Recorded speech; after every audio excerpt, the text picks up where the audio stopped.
In 2016, a man cutting turf in a peat bog in County Meath, Ireland, drove his blade into something that wasn't peat. It was butter. About 22 pounds of it, wrapped the way it had been wrapped when somebody buried it there, and the people who examined it put its age at somewhere around 2,000 years. 2,000 years. No refrigerator, no freezer, no power grid anywhere on the face of the earth, and that butter came up out of the ground still recognizable as butter, still, by some accounts, smelling faintly of dairy. Now, I'm not telling you to go bury butter in a swamp. I'm telling you this because of what it proves, and what it proves is this: everything you have been taught about butter is wrong. You have been taught that butter is fragile, that it lives in the cold or it dies, that the moment it leaves that little door in your refrigerator, a clock starts ticking, and in a day or two it turns and you throw it out. That's not true. That has never been true. Butter is one of the most naturally shelf-stable foods a farm ever produced, and people kept it, good, sweet, spreadable butter, for a year and more, in a house with no electricity in it, using nothing but salt, water, clay, and a cool corner. I'm Reuben Yoder. I was raised the old way, and my grandmother kept her butter in a brown crock on the cellar steps, and I never once in my childhood saw her throw butter away. Not once. Today I'm going to show you exactly how that was done, every method in the order she'd have taught it, and by the end of this you'll understand why the refrigerator was never the thing keeping your butter alive. Let's start with the part almost nobody understands: why butter goes bad. Here's the thing that changes everything once you know it. Butter is not one substance. It's three, all held together in one yellow block, and only two of them can spoil. By law, what you buy as butter has to be at least 80% milk fat. The rest, call it 16 to 18%, is water. And then there's a small remainder, usually a percent or two, of milk solids, bits of protein and milk sugar left behind from the cream. Now listen carefully. That fat, the 80%, does not rot. Fat has no bacteria problem, because bacteria can't live in it. There's nothing there for them to drink. What fat does instead is go rancid, which is a different thing entirely. Rancid is chemical. It's oxygen slowly working its way into the fat, sped along by heat and by light, until the flavor turns sharp and waxy and unpleasant. The water and the milk solids are the other story.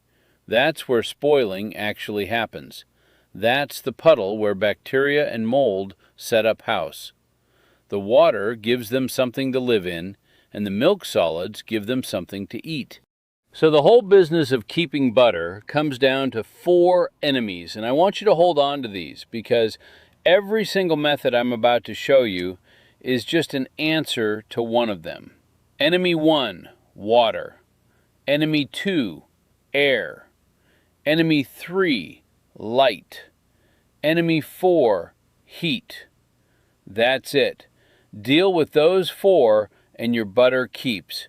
That's what the peat bog did, by the way. Cold, dark, airless, and acidic. It handled all 4 at once, by accident, for 2,000 years.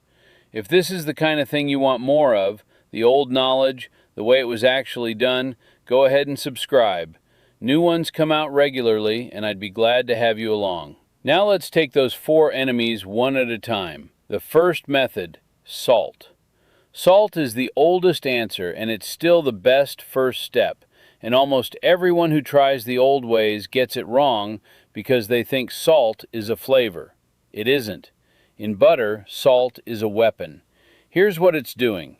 Bacteria in that water need the water to be available to them. Salt dissolves into the water and ties it up. It binds it so the microbes can't use it. The technical name for what's left over is water activity, and salt drives it down. Enough salt in the water phase, and the bacteria simply cannot function. They don't die dramatically, they just stop. Now, the butter you buy at the store labeled salted has a small amount, usually somewhere between 1 and 2% by weight, and that's a flavor amount with a little preserving thrown in.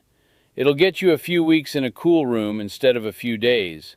That's real, and that's worth knowing on its own. Unsalted butter on a counter turns fast. Salted butter on the same counter takes far longer. But keeping butter, real keeping butter, the kind that went into the crock in July for use in February, was salted much harder than that. 2 to 3% and up. Some old farm accounts run higher still. Here's how it was done and how you do it now. You work your butter in a bowl with a wooden paddle or a spoon, and you work it hard. And what you're doing while you work is pressing out the buttermilk. That's the point. Every drop of milky liquid you squeeze out and pour off is water and milk solids leaving book. You are physically removing the food the bacteria were counting on. Work it, pour off, work it again, pour off again, until what comes out runs clear instead of cloudy. Then you salt it and work the salt through evenly, so there's no pocket of unsalted butter hiding in the middle of the block, because that pocket is exactly where it will go bad first. Salt and working. That combination alone, before any crock, any cellar, any clever trick, will take butter from a couple of days to a couple of months. Everything after this is built on top of it. The second method, the water seal. Now for air. Rancidity is oxygen getting into fat, so the answer is obvious once somebody says it out loud. Don't let the fat touch air. The old solution is a piece of pottery, a small crock with a lid that's shaped like a cup. You pack softened butter up into the underside of that lid, pressed in firm so there are no air pockets, and then you turn it over and set it down into the base. And in the base you've put an inch or so of cool water. The butter hangs down into the water. The water rises up around the rim. And now that butter has no contact with the air at all. The water is the lid. Oxygen can't reach the fat. Light can't reach it either through the pottery. What you get is butter sitting out on the counter in a warm kitchen. Soft, spreadable, ready to use. And it stays sweet far longer than a stick sitting in a dish. My grandmother had one that lived by the breadboard and I never saw it empty. 2 rules with this one, and if you break them, it fails. First, change the water. Every 2 or 3 days, pour it out and put fresh in. Little bits of butter work loose into that water and start to sour, and once the water is sour, it's not protecting your butter anymore, it's attacking it. Fresh water twice a week, and it works. Second, this is a cool room method, not a hot room method. In a warm summer kitchen, up past 70 degrees or so, the butter softens enough to slump right out of the lid and fall into the water. In a July heat wave, the crock comes off the counter and goes to the cellar. That was understood. Nobody argued with the weather. The third method, the brine crock. Now we get to the one you came here for. This is the year method. The water seal handles air but leaves the butter soft and handy. The brine crock handles everything at once and puts butter away for the long haul. You take your butter, well worked, well salted, buttermilk pressed out, and you form it into balls or small pats. Size matters here, and here's why. Smaller pieces let the brine reach more surface, but you want them big enough that a piece is a usable portion when you pull it out. Somewhere around a ½ pound was the old habit. 1 piece, 1 week's use. Then you make the brine, and this is where the old rule comes in.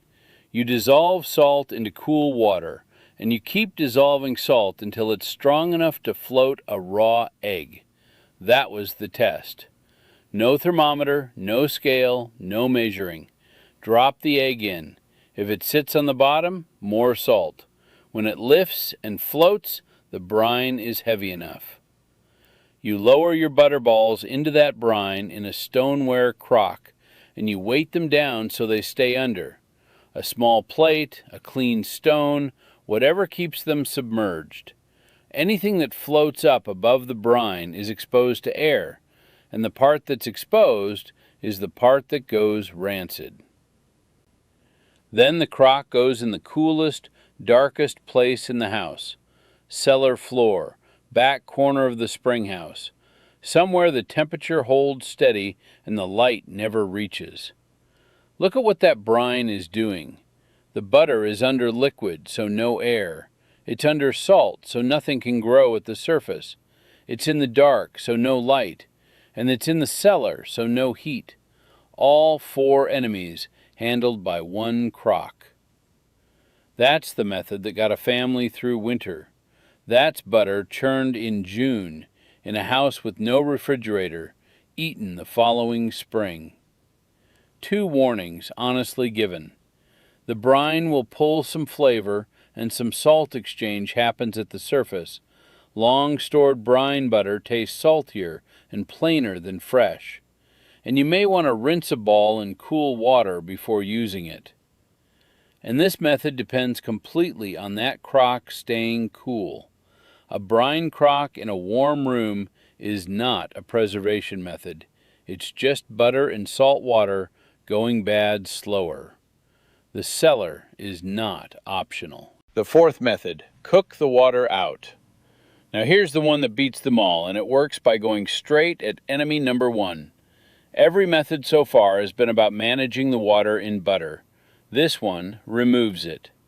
You melt butter slowly over low heat, slow, gentle, no rush, no browning. 3 things happen as it warms. Foam rises to the top. That's the milk proteins. Water simmers off as steam.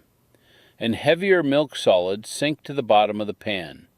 You skim the foam. You let it go until the bubbling quiets down, which is the sound of the water being gone. Then you pour off the clear golden fat carefully, leaving the sediment behind in the pan. What you've got now is pure butter fat.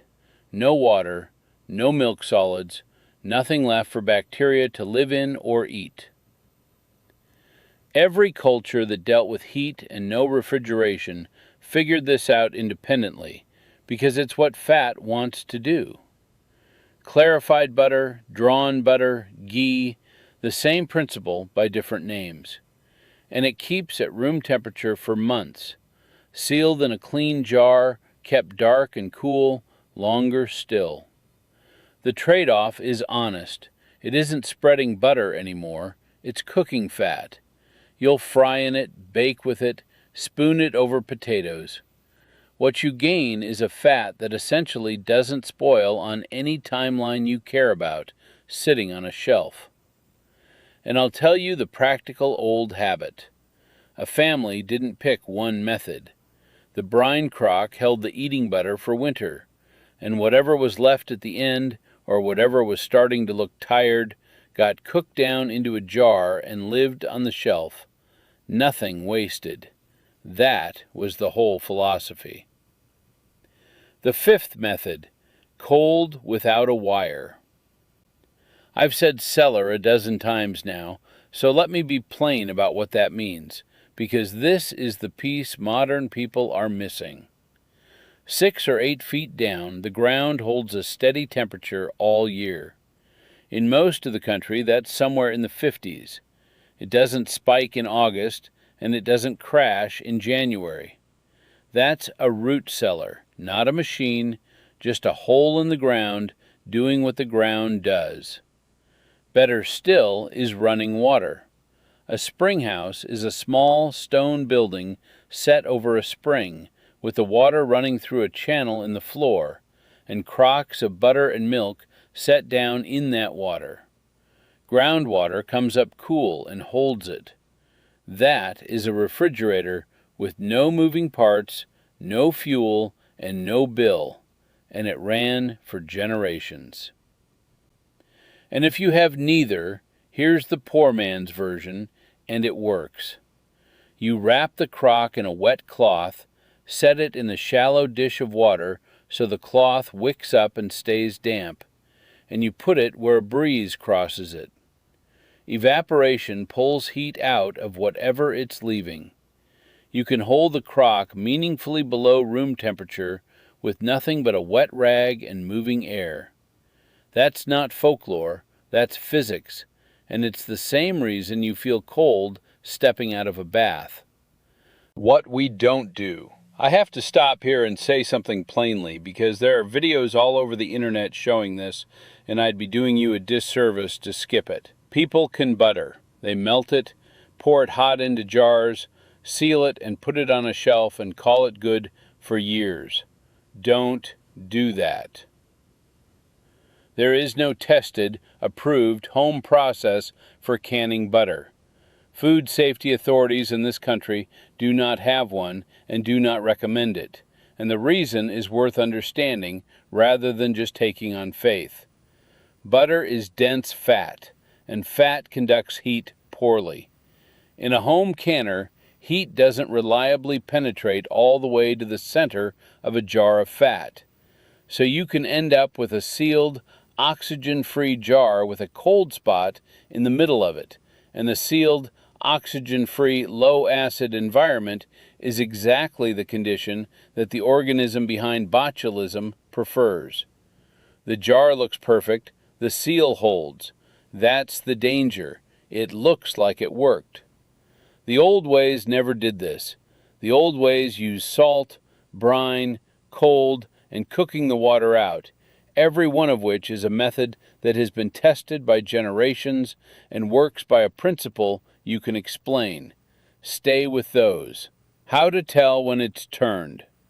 You should know how to read butter because the old cook knew by nose before anything else.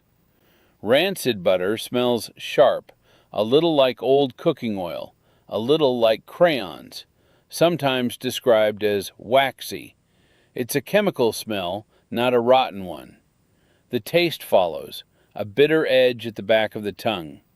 Rancid butter won't generally make you sick, but it tastes bad enough that you won't want it. Spoiled butter is different. That's mold, fuzzy spots, gray or green or pink, or a sour smell instead of a sharp one. Mold on a soft food goes deeper than what you can see, and that's a throwaway. There's also darkening at the edges, where the surface has oxidized. On a big block from a crock, an old cook would simply cut the darkened outside away and use the good butter underneath. That's not carelessness, that's knowing the difference between damaged and dangerous. And here's the old habit worth copying. Check the crock. Not constantly, but regularly. Lift the lid, look at the surface, take a breath over it. A crock that gets looked at once a week never surprises anybody. A crock that gets forgotten in a corner for 4 months might. Trust your nose. It has been the instrument for this job for a very long time, and it is a good deal more reliable than a printed date on a wrapper. Where to start? If you take one thing from this, take this. You don't need a spring house, and you don't need a churn. This week, do the small thing. Buy salted butter, not sweet. Get a covered crock, or honestly, a small jar you can pack butter into and cover with an inch of water. Put it in the coolest dark corner you've got, a cupboard on an outside wall, a basement stair, a north-facing pantry. Change the water twice a week. That's it. That is the whole first step, and you'll find your butter keeps far longer than the 2 days you were told to expect. Then, when you're comfortable, cook a pound down into a jar of clear, golden fat and put it on the shelf and watch it sit there month after month, perfectly good. Because here's what I want you to walk away understanding. Nobody in my grandmother's house was doing anything clever. They weren't hoarding, and they weren't preparing for the end of the world. They just knew what butter actually was. Fat, water, and a little milk. And they knew that if you take care of the water and keep out the air and the light and the heat, the fat will wait for you. The refrigerator didn't teach us to keep butter. It taught us to stop knowing how. That knowledge is still here. It still works in your kitchen this week with a jar and a handful of salt in a cool, dark corner. The old ways aren't gone. They're just waiting on somebody to use them again.